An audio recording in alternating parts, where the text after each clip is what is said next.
बीएमसीला पण त्याचा बेनिफिट मिळेल, त्याप्रमाणे आम्ही हा मुद्दा समोर ठेवतो. मैम, जिस तरीके से अभी रेस्टोरेंट चेन वाले जो लोग होते हैं उनको नाइट के लिए परमिशन रहती है, तो दूसरे किन सेक्टर्स के लिए आप ये बोल रहे हो?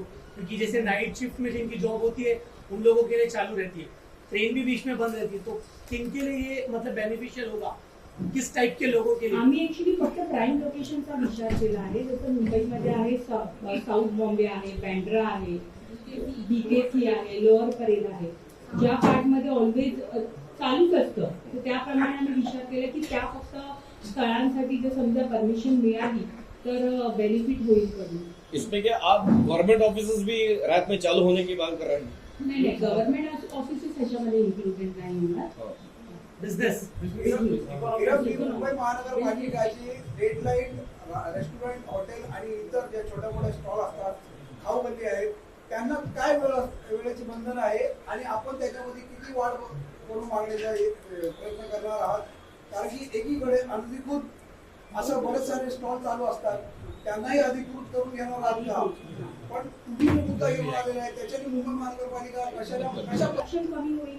कारण तसं पण जर समजा 10च्या नंतर 11च्या नंतर दुकानं चालू ठेवली तर कुठे ना कुठेतरी करप्शन वाढतं. कारण ते चालू ठेवण्यासाठी संमती देण्यासाठी काही ना काहीतरी करतच असतात. आणि जर समजा हे परमिशन झालं तर गव्हर्नमेंट रेव्हेन्यू पण कलेक्ट करू शकते त्याच्यामध्ये.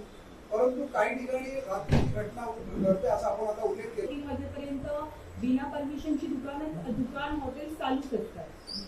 तर आमचं फक्त हेच मत होतं की ते बाय परमिशन व्हावं, लीगल कर. मैडम, को बेस्ट ऑफ लक, कांग्रेचुलेशन कि आपकी पहली कॉन्फ्रेंस में आगे आप बहुत करते हैं.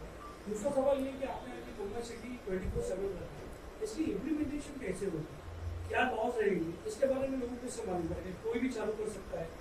और मुंबई पुलिस जो 8 से 12 बजे मुंबई पुलिस पॉइंट का जो मरीन ड्राइव का स्ट्रेच है, इसे इतने सालों से ब्यूटीफाई इसलिए किया गया है ताकि लोग वहाँ पर एंजॉय करें. और दुबई में भी आप अगर जाओगे, जुमेरा बीच रेसिडेंसी वगैरह है वहाँ पर 24/7 लोग वॉक कर रहे हैं, साइकिलिंग कर रहे हैं, घूम रहे हैं.